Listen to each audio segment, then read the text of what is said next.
It's my tremendous pleasure to introduce my friend and colleague, Danny Weitzner. Danny embodies the simultaneous technology expertise and the policy acumen that underpins MIT's approach for dealing with societal issues.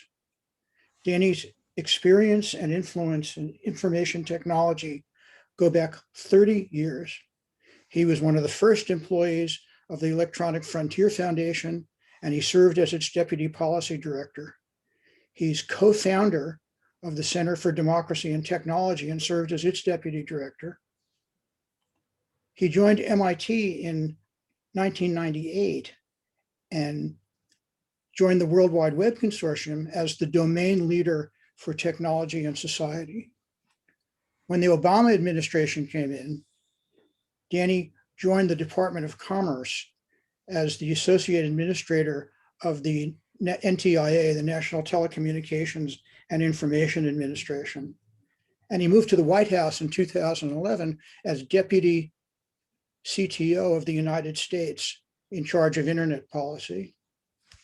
I'm not even going to try to mention the dozens of studies and policy initiatives that Danny's been key to.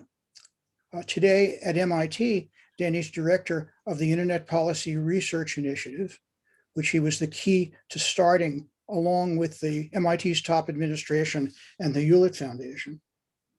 I've been lucky enough to teach with Danny our subject 6805 Foundations of Internet Policy. And the idea behind 6805 is that MIT can have a really unique role in addressing information policy issues by combining our technical excellence with expertise in law and policy. And Danny, I think as much as anyone in the world, epitomizes this. And he's going to demonstrate that today in sharing his views on designing governable computing systems. Take it, Danny. Hal, thank you so much. I'm really, I'm just very, very honored and touched by that introduction. And I'm so appreciative to so many friends and colleagues, students, teachers, who I've learned so much from, the students most of all. So thanks for being here, and thanks especially to those who've come twice, proving, many came last week, proving that the last unsolved problem in computer science is distributed group calendaring. But I gather I missed a wonderful impromptu talk by Vince Cerf with Alan Davidson and others. As someone said to me, it's a talk you can't really have been to, it's like your wake. So thanks everyone for coming. I'm going to talk with you today about the way that I've come to think about designing governable systems.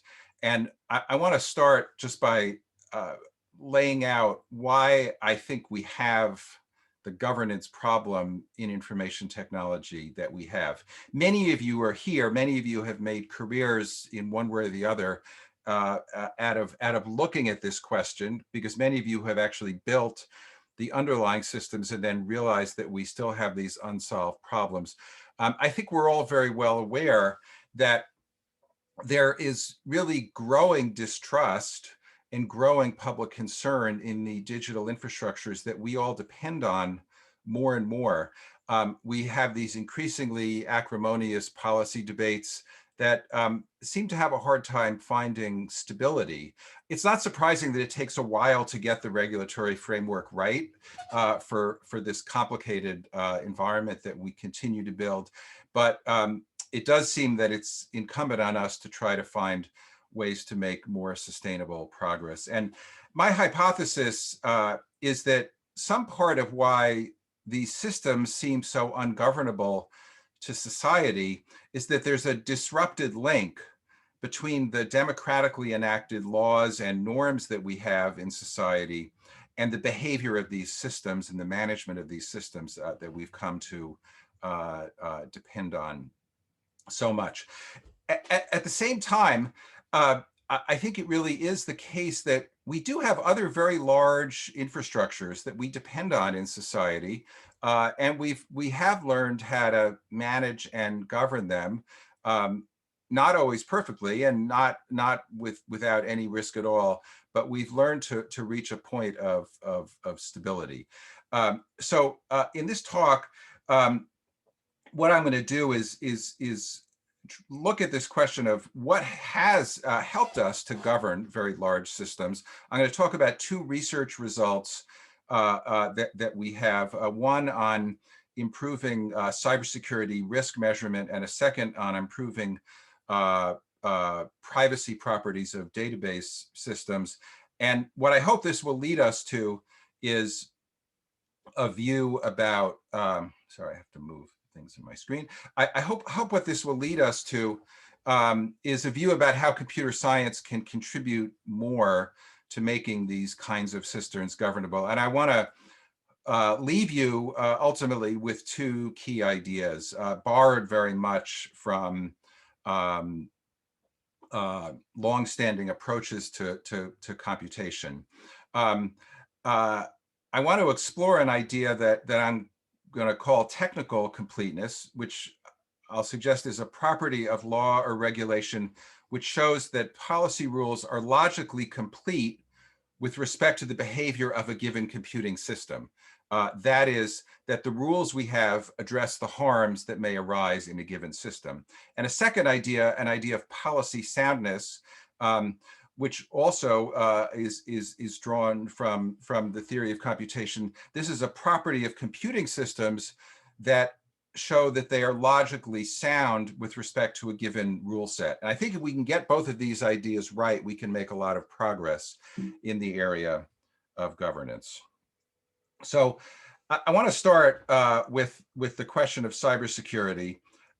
There's been plenty of histrionics and dramatic statements about cybersecurity, hundreds of millions of dollars of losses in many different sectors. The leaders of major financial institutions, such as JP Morgan Chase, have said this may be the biggest threat to the US financial system. For a while, we hoped that perhaps the insurance system might somehow help us manage cybersecurity, but it ends up that's not really working out quite right. And I'll explore a little bit why that is. But notwithstanding that, companies continue to suffer major breaches, continue to pay multi-million-dollar breach settlements. I think in that process, consumers and users of these systems often kind of get the short end of the stick. So it's clearly an area where we need to learn how to do better. One of the things that's been very striking as we've pursued this area is there really just seems to be no way to get a handle on an understanding of what risks are and what are appropriate investment levels to be able to manage risks. This from the CEO of a major bank in the United States, who said that the only area in which his bank has no budget constraints is cybersecurity, which says that somehow they think it's appropriate or necessary to spend more or less unlimited amounts of money on the problem, which suggests they don't really know what the problem is, but feel urgent about solving it. So I want to talk just a little bit about some historical clues about how we can manage risk in a sensible way. And we should start with a kind of a hat tip to Ben Franklin, who's responsible for so many foundational institutions in the United States. In the Philadelphia of the 18th century, where Ben Franklin lived, there was an enormous problem with fires. Most of the houses were built with wood, and the weather patterns were such that if one house caught on fire, the wind whipped up the fires and many houses would catch on fire. So very quickly, Ben Franklin and his neighbors and colleagues put together something called the Philadelphia Contributorship, which became one of the first insurance companies in the United States, really in the world. And what's interesting about this for our purposes is it represents a risk-tuned way to manage a difficult problem that has some technical components that are controllable, but also has some exogenous factors that are much harder to manage. And just to give you a quick example, to be part of this contributorship, first of all, you had to contribute some money so that if so that anyone in the contributorship who suffered losses would have a pool of money from which to recover. You had to put a little mark on your house. There are some houses in Philadelphia that still have these so-called fire marks. And you had to design your house in certain ways to accommodate what Ben Franklin and his peers learned about how to do a better job of managing the risk of fires. Things like you had to have a trap door on your roof because a lot of roofs caught on fire. You had to be able to get up there. You couldn't have trees too close to your house, variety of other things. And interestingly, with reference to our cybersecurity problem, the firefighters would fight every fire because they felt that was their duty, and because they also sometimes got paid for it. But they paid special attention to the fires that occurred in residences from belonged to other members of the contributorship. So this is not unlike some of the voluntary cybersecurity threat information sharing networks that have developed. But what Ben Franklin showed is that if you paid careful attention to the causes of risk, you could and held the community of risk holders to a certain set of standards, you could successfully manage that risk. Again, not eliminate it, but you could come up with an economically rational way of managing it. I think much closer to our concerns with cybersecurity and to our daily lives is the question of automobile safety. Now, we all know that driving cars is an inherently unsafe activity, but quite strikingly, over time, the incidence of automobile deaths, of deaths due to automobile accidents, has declined pretty significantly over time. And some part of this is due to advocacy efforts of people like Ralph Nader. But I think there's a more complex and important set of institutional mechanisms that have put in place that are really worth us paying attention to. And what we have in the area of auto safety as a way of managing risk, both reducing deaths and also reducing economic harm, is a kind of a cycle which begins with product design. Car companies make cars, and then a combination of government agencies and industry-led research consortia pay very close attention to how those designs fare from a risk perspective, and they develop standards that are aimed at minimizing risk. And then, not surprisingly, insurance companies, which have in some ways been responsible for funding the creation of those standards, will give you better rates, or in some cases won't insure you at all, depending on whether you do or don't have a car which adheres to these standards. And then, of course, as the cycle goes around, car companies are more likely to build cars that are more affordably insurable. What's key to making this whole system work is a very data-driven approach to risk pricing. So the institutions that I mentioned, the insurance research institutions, keep very careful track of where the losses are, particularly with respect to different kinds of cars. And you can see here that if you buy one of the cars on the right side of the slide, you're going to pay a lot more for insurance, whereas if you buy a car that's on the left side of the slide, which has much lower rates of loss, you'll get a better deal on insurance. Now, of course, government steps in at some point here and sets some minimum standards, but the environment tolerates a pretty wide range of risk, allows people to decide how much they want to pay for, but make sure that when they make choices about having a car which is subject to higher risk or higher rate of loss, that they actually have to bear the cost of that themselves. And this is all pretty well explained by economists who tell us about the social utility of insurance, that consumers, and this means individuals and businesses, if they're rational, want to do what's called consumption smoothing. That is, they want to have consistent utility across a wide variety of states of the world. You can see this in the case of healthcare and other kinds of insurance. And people are willing to pay some regular insurance premium in order to assure that their losses are smoothed out over time.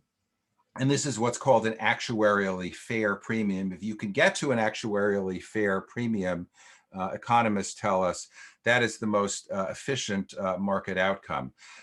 Now, unfortunately, we are far from that in the area of cybersecurity. I want to point you to just one recent case. In the UK, British Airways had a very large data breach in 2019. Almost 500,000 data subjects had sensitive personal information that was breached. And originally the penalty was set at about £183 million by the UK Information Commissioner's Office. But oddly, it was about a year later reduced down to 30 million. It was further reduced to 24 million. And then because of forbearance as a result of COVID, the final penalty was 20 million pounds. Now you might ask, how was it that we managed to get from an original assessment of 183 million pounds all the way down to 20? And the answer is the mechanism for calculating risk is extraordinarily thin, I would say. I'm not going to talk in detail about this, but more or less the way that European data protection commissions all around Europe calculate risk is with this very sort of simplistic risk calculation that rates three aspects of risk as high, medium, low, medium, high, or very high, and you multiply those together, and you get some risk factor. It's really very hard to see how this gets you to a rational result or an economically efficient result. So you might ask, how would we get there? Can we do a better job of pricing risk? Now, pricing risk is not actually that complicated conceptually. Risk is really just a function of loss frequency. That is, how often do loss events happen, and loss magnitude, how much gets lost every time there's some kind of attack. The problem in the case of cybersecurity is that we simply don't have access to any of this data. Firms, until very recently, haven't really been collecting any of this data at all. Some are starting to now, but there's been very, very little effort, essentially no effort, to collect this data across entire industries or entire sectors. Even insurance companies have gotten themselves into a kind of a strange loop where they only investigate losses up to the amount that they insure.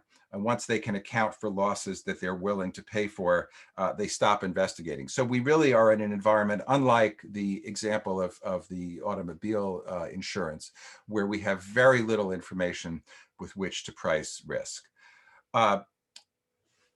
Some colleagues and I decided we were interested in looking at this and became concerned that it would be very hard to make progress on cybersecurity at all unless we had a better way of calculating risk.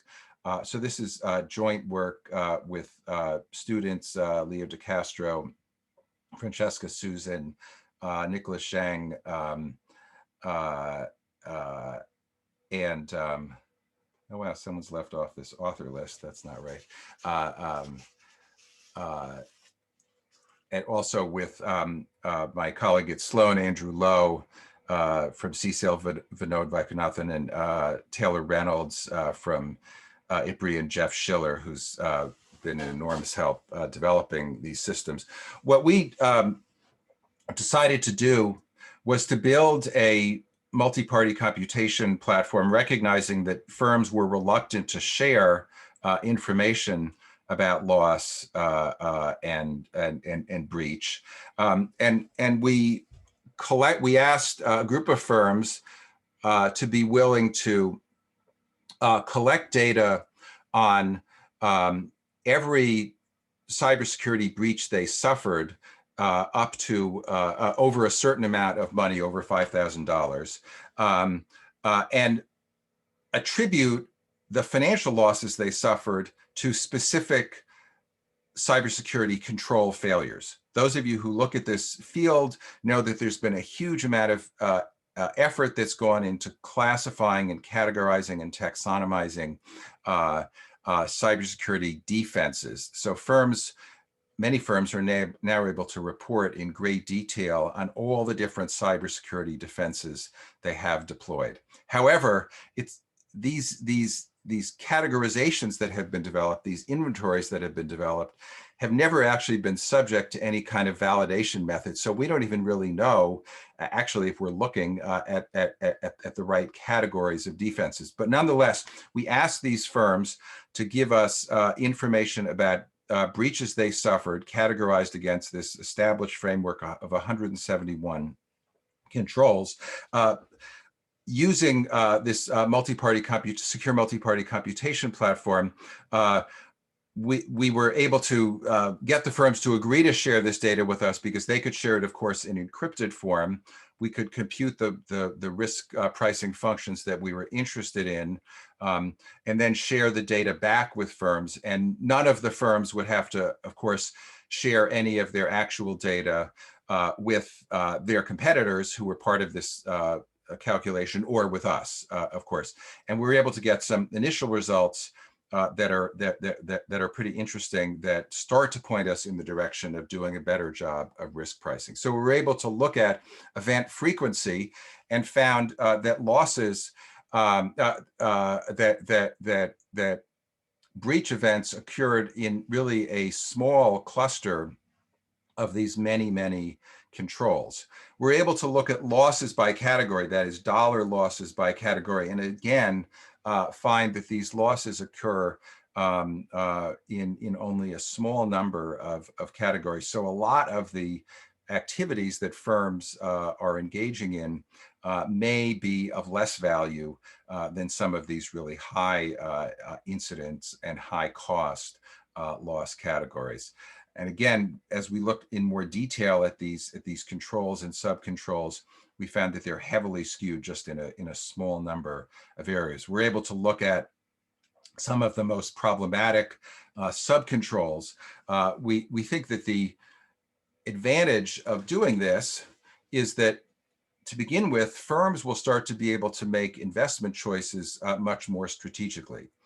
You remember the bank CEO said they have an unlimited budget for cybersecurity.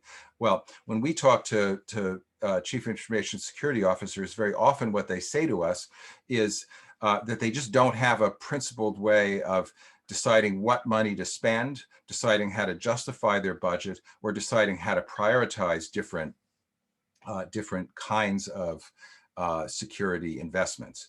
We also believe that insurance companies will begin to be able to price coverage in a more comprehensive and more efficient way. So we will be able to get to that actuarially fair premium level that economists look for in insurance systems. And probably most significantly, at least from a public policy perspective, regulators will begin to be able to develop cybersecurity rules and regulations and investigative strategies that actually prioritize areas where there actually are the highest level of risk. What we've also learned, though, is that, somewhat paradoxically, there are many cases in which firms report to us that they have implemented a security control, but also that it has been the source of substantial loss. So this means either that they're not implementing the controls properly, or that we're not actually categorizing controls correctly. So what I hope I've shown you here is, from a very practical perspective, a principled way to arrive at a cybersecurity policy framework where externalities are successfully managed, where we're actually directing society's resources and firms' resources towards real protection of systems as opposed to just best guesses. This is a version of what I would want to call a property of technical completeness in law and regulation. That property shows that the rules adopted by society are logically complete with respect to the harms caused by a given system. Now, of course, to be able to do this, we have to be able to understand what the harms are. I think I've shown you in this case of cybersecurity that it's awfully hard to do that. But if we're ever going to get to a point where people can feel some sense of trust about the security of systems that they depend on, we're going to have to be able to arrive at this kind of property of technical completeness. I'm going to pause here for just a moment and see if anyone has any questions. I think I'd prefer clarifying questions. We'll have time at the end for broader questions. So I think you'll have to unmute yourself. Danny, it's Dave. I'm curious, what rigor is there in actually coming up with the correct quantification of these risks? In other words, when it's obvious that it's dollars or money as the downside, you sort of can see your way to quantification. But if it's loss of privacy or increased risk of something else bad happening, what do you suggest is the process for coming up with the right quantifications? Well, it's a good question. I'd be pretty happy if we could just get the financial side of the risk quantification working well. That I think would what that would do, I think, is actually discipline the design of systems and security investment in a much more efficient way. And I think that would actually have benefits for the non-financial harms that are caused as well. I think ultimately, Dave, the question about valuing non-financial harms probably has to be handled in the legal process, in the public policy process. So, I mean, for better or for worse, most of what the law can do is punish bad behavior and with fines. It's very rare that there's anything other than a fine. But you could be fined for non-financial losses. So that is, if you cause the revelation of really embarrassing private data or data that we've just decided, is so sensitive that there should be significant deterrence, you can be fined for that, and then the fines would flow into this risk pricing system. So that's the way I would think about this. For better or for worse, I think we're largely stuck with money as the evaluative metric here, and we need law to step in to attach monetary value to bad behaviors. I see Daniel and Steve. My question, Danny, the study that you did, in which you categorized through this multi-party computation the losses that firms suffered, it struck me that from that list, that most of those losses were actually the costs of mitigations. And I'm wondering why you didn't separate out cost of mitigating versus loss, which might have allowed you then to see whether or not the investments in mitigation were actually justified. Oh, so certainly that's absolutely the next step. And I should say, we did this computation with 6 large firms. We do not think these are yet statistically significant results. We're about to do this with 20 firms. What these risk measures will allow us to do and allow firms to do is to assess loss exactly as you say with respect to the cost of any given mitigation. There clearly are some losses that are not worth preventing, and that's part of what we want to be able to identify. Steve. Thank you. My reaction about insurance and regulation is that they are trailing edge phenomena after you've got some demonstration that particular strategies or practices actually work.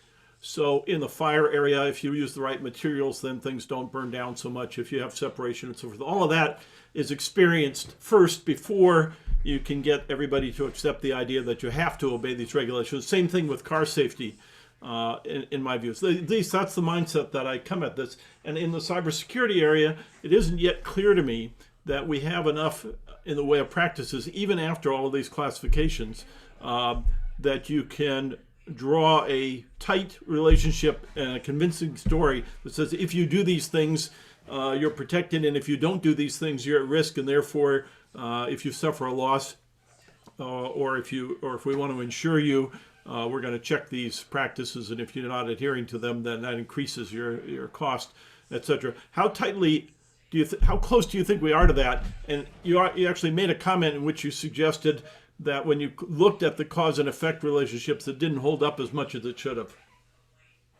Yeah, I don't think we're necessarily right around the corner from that, Steve. I think you're exactly right. We have a lot to learn still about whether we can usefully categorize the relationship between various controls and different levels of loss mitigation. I have a certain amount, and I think that as with auto safety, where you have changing technologies at work. I mean, the insurance industry's had to figure out is at the beginning of having to figure out what to do about distracted driving, as an example. That's kind of a new phenomenon that is causing harm, and I don't think anyone's quite figured out what to do with it. So yes, there's always going to be new risks, or in the case of cybersecurity, new attacks that will take a little while to successfully match with effective mitigations. What I would say, though, is I think if you look at at least the high profile breaches that we know about over the last 5-10 years, there isn't actually a huge amount of innovation. It's a lot of the same kind of failures happening over and over again. So the adversary is dynamic, but not maybe that dynamic. Overall, though, what I would say is that the purpose of our research is really to try to answer the question you're asking: how good can we get at predicting and validating certain kinds of relationships between controls and loss prevention? And I wouldn't claim that we know, but I think, and you may well be right, that that there may be leading edge risks that don't get accounted for quickly. But I still think there's a lot of garden variety risk that we see over and over and over again that I think we could tighten up on. I think I'm gonna press along, and let me just squeeze in one thing. I'll just say 2 words: solar wind.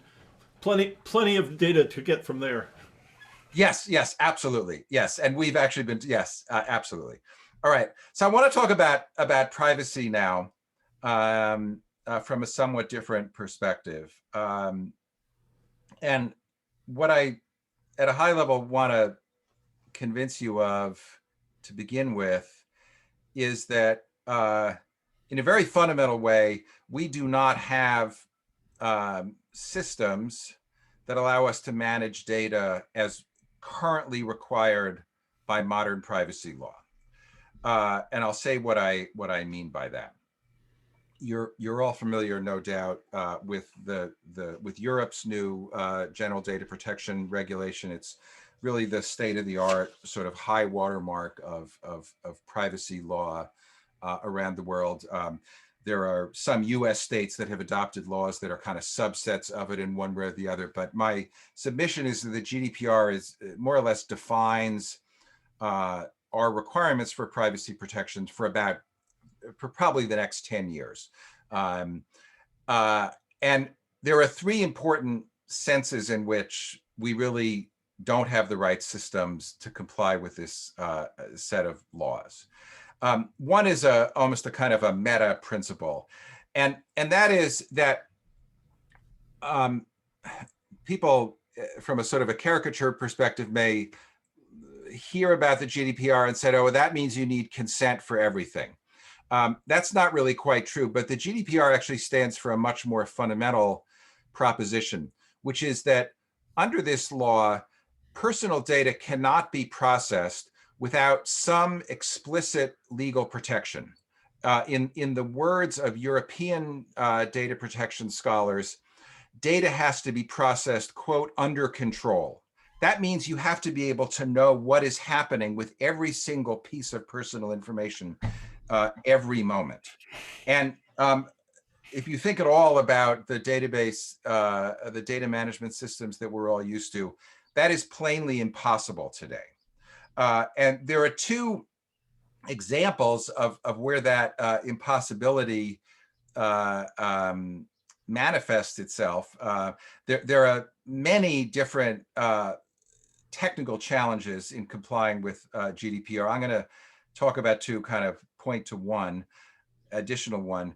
One of the main features of the GDPR is it tries to really tighten up on the privacy principle that personal data should only be used for the purposes that it was originally collected, or for the purposes, for the original permissions associated with that data. You shouldn't be able to take someone's data for healthcare purposes and then turn around it and use it for advertising purposes, as an example.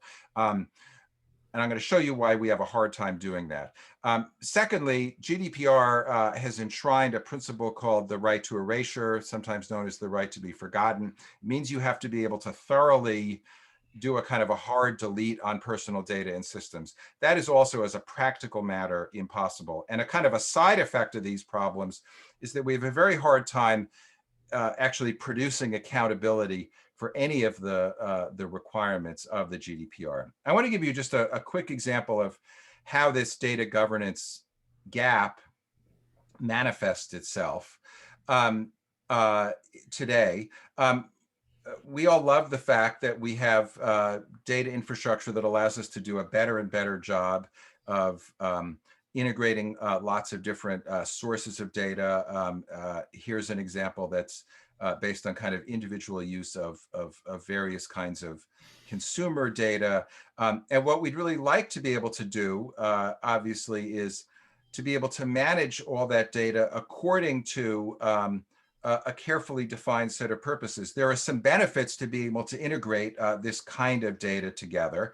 You might be able to help people, for example, get a better sense of their fitness and wellness status if you had all this sort of information together. But you may want to simultaneously restrict that from use for advertising purposes. Now, the way that we traditionally approach this sort of problem is through the mode of access control. We say, and access control generally is about who can have access to what data, but it does not, as I'll show, help us really attach purposes, the purposes that were originally identified with pieces of personal data and purposes that were consented to.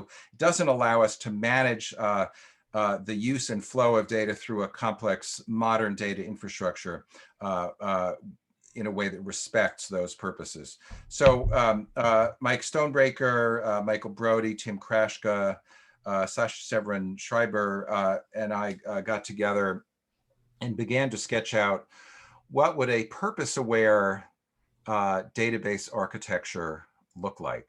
That is, how could you actually imagine database infrastructure out of the box available as a service being able to address these very basic kinds of requirements in the GDPR, and to be able to do it in a scalable and efficient manner. And I'll talk just very quickly about the kinds of problems that we identified in the two cases, purpose limitation and right to be forgotten, that we identified.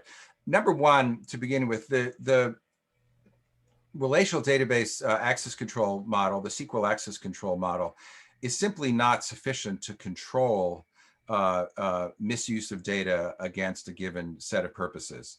The SQL access control model that most people have available, most developers have available out of the box, as it were, is really only able to secure access at the level of a database or a table or a view or a schema. You can't gate queries or control access over an API based on purposes. It's just not something that's available. So we have the initial design of a database system that allows one to do that. It requires optimization of these purpose tags in ways that take people like Stonebreaker and Krashka and Brody to figure out how to do. And we're continuing to do work in that area. The second important GDPR right that's becoming very popular is the right to be forgotten.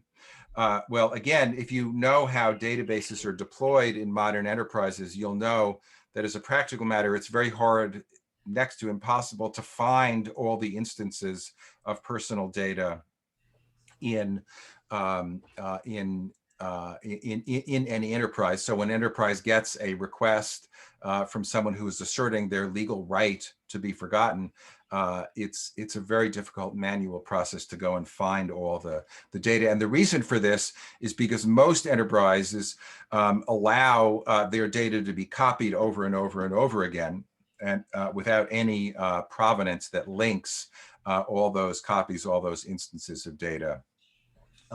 So what that means is that unless you can build a better provenance control into database systems, and unless you can control the sort of promiscuous copying of tables and the replication of views, you really can't comply with this right to be forgotten. So this is an example of what I think of as almost the flip side of the technical completeness property that I described as to policy. This is a property of what I call policy soundness, that is a feature of a computing system which shows that it's logically sound with respect to a given policy property. We want to be able to know that the systems that we've deployed are actually able to enforce the requirements of the law. And we also want to know that system states will become visible, will be made visible in such a way that it's possible to assess accountability with the law after the fact.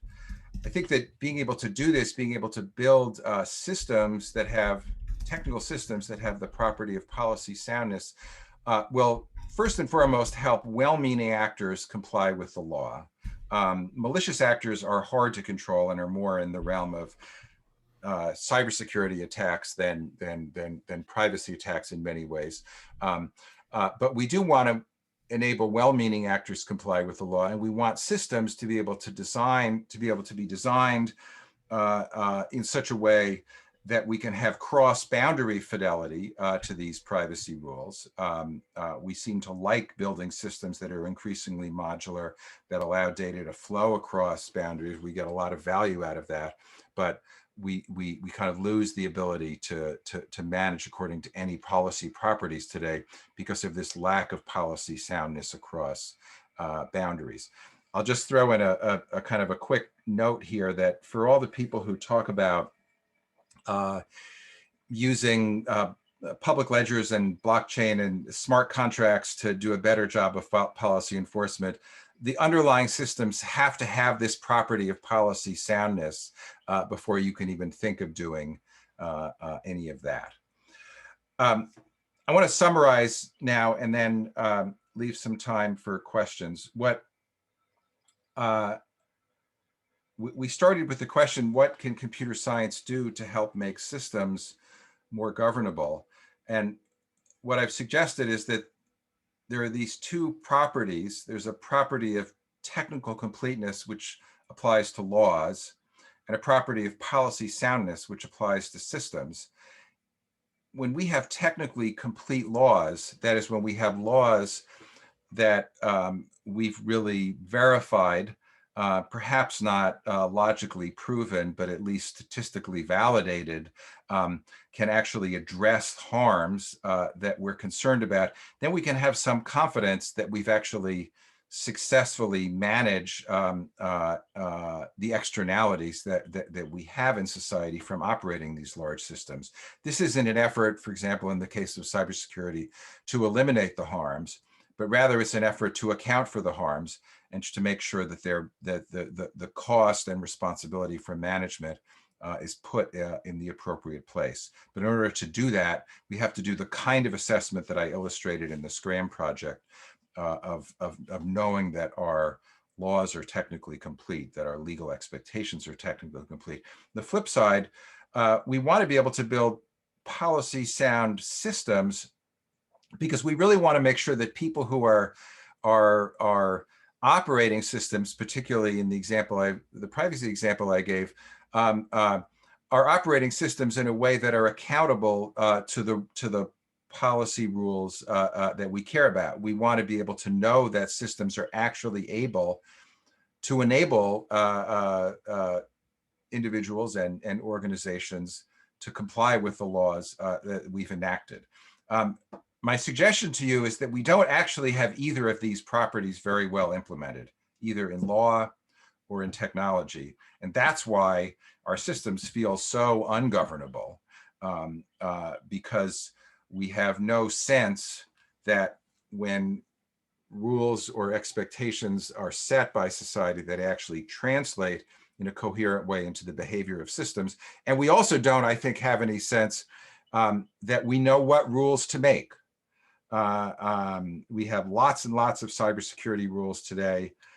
They don't seem to be doing a very good job, and that's because of this failure of technical completeness. So I will leave it at that. I want to say one final thing about the nature of this work. This is all work that I've done with in collaboration with colleagues, both in computer science and in social sciences, and it really would be impossible for me to do this all by myself. I think the nature of these problems demands that we address them by bringing the best and most sort of rigorous thinking from computer science and the best engineering for computer science together with an understanding of how policy systems work, how public policy environments work, and the social science tools that we have that help us to understand behaviors in society at large scale, which in turn help us to really categorize the kinds of risks and harms that we need to be able to control and understand what techniques are actually going to be effective at doing that. So we have to bring all these perspectives together in order to actually arrive at governable systems. And personally, I'm extraordinarily grateful to the many colleagues, a few of whom I mentioned, many of whom I haven't, who've been great partners in doing this work. So thanks all for coming, and I'll look forward to questions. And I will unshare my screen so I can see all of you. Great.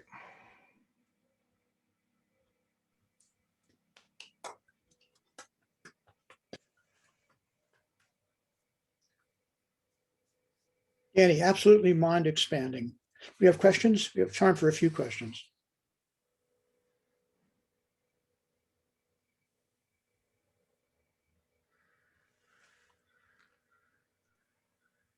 I think Ralph has a raised hand. Yeah, thanks, Danny. So I'm curious. I know you and your colleagues, Lalana, Kay Waterman, have worked in this area for many years. I'm curious what your experience is in the context of sound laws.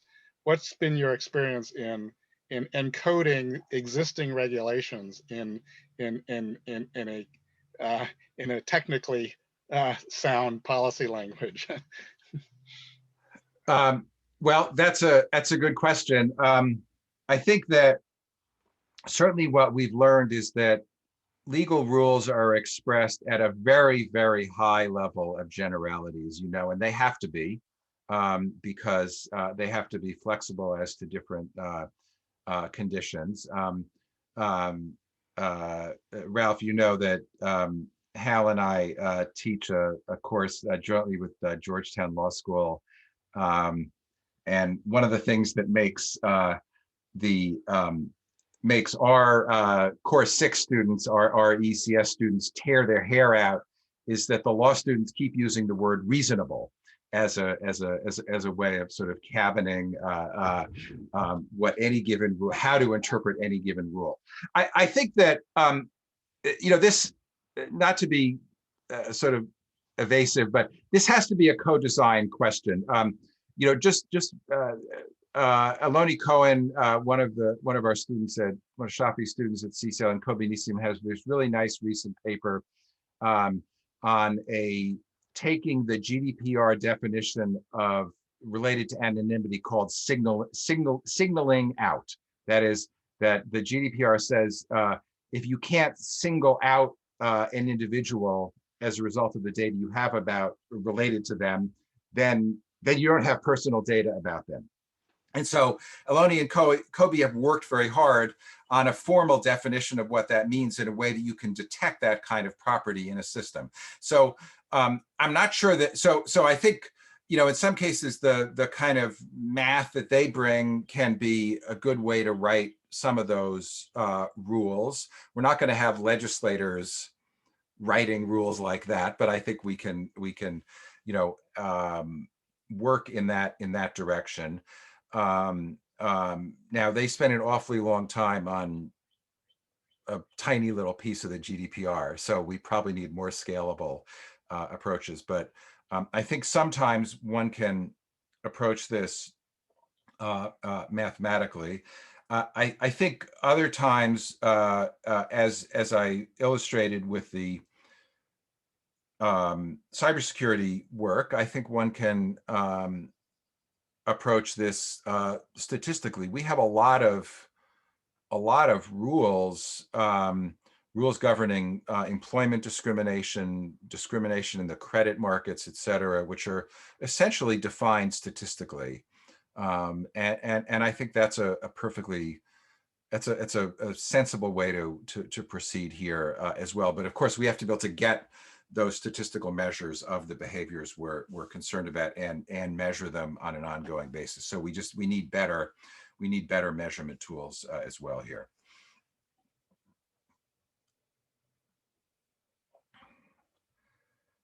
There's loads of questions in the chat, and I have not been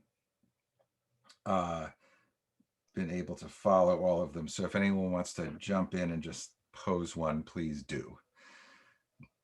So it's Ron. Hi, Ron.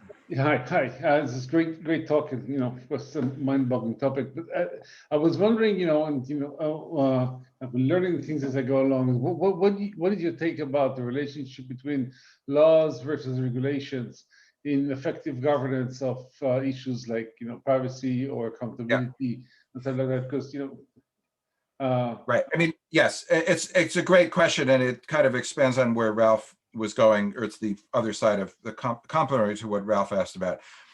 Obviously, laws, as I said, exist at a high level of generality. They should.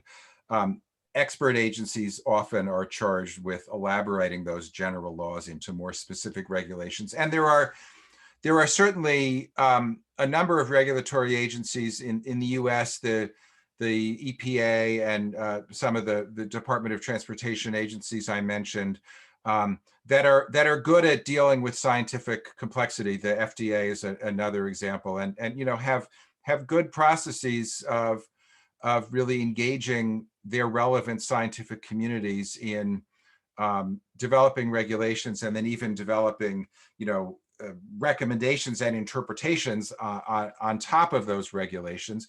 And I think that but what that says is that we need the community of scientists, in our case, computer scientists and statisticians and others, who can provide that kind of expert guidance, so that, for example, the Consumer Financial Protection Bureau asks, is a particular credit scoring algorithm fair according to some measure? We need a richer and more open and transparent process of engaging the technical community in a method of assessing a particular model or a class of models, as an example.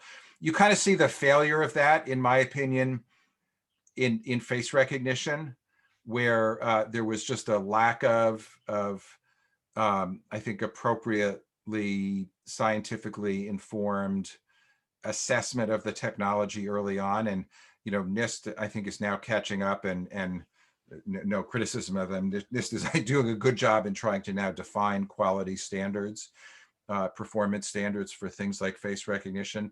That's going to have to happen in a lot of different cases, in a lot of different areas in which machine learning classifiers and predictors are being deployed. So I think we do have models for getting all the way from high level laws that say things like lending must be non-discriminatory, all the way down to, is a particular model fair or not under the law.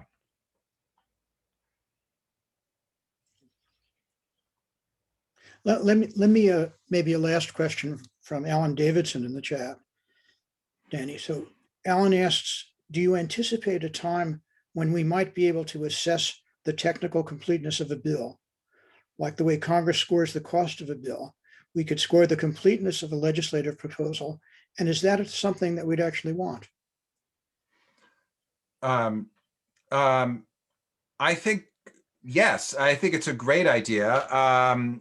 And I think that what Congress would ask appropriately is, well, how do we ask that question, and who's prepared to answer it for us? That is, who is our Congressional Budget Office? Who is our, dare I say, Office of Technology Assessment? Who's our Environmental Protection Agency?